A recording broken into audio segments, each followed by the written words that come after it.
The tragedy of the commons is a kind of parable that illustrates an economic theory about property rights.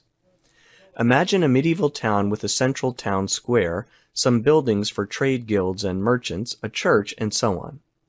Outside of town is the estate of the local wealthy lord, which is farmed by peasants. The peasants own no land of their own, but are bound to the lord as serfs and live on small plots controlled by the lord on or around the farm. Serfs are entitled to a small portion of the farm's produce for sustenance. A serf might also be allowed to work his own small plot to produce extra goods, for example by keeping a few sheep. The town square by tradition is open to everyone. It is a commons, not subject to any one person's ownership, not even the feudal lords. A smart serf might realize he can increase his goods by grazing extra sheep on the grass in the commons. This might be okay if there's only one serf. The commons can support an extra sheep or two and still provide space for other uses.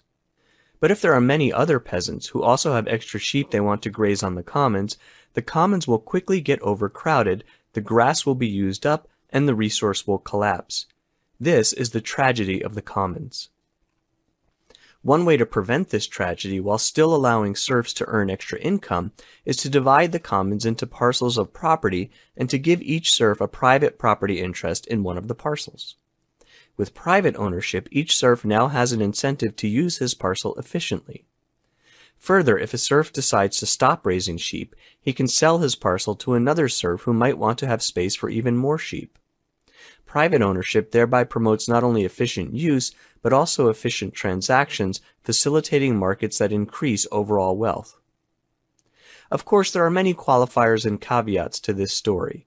For example, if there are high transaction costs, if it's difficult to determine the property boundaries, or if transactions entail very high taxes or fees, this theory won't work. There are also other theories about how common property can be used efficiently without private property rights.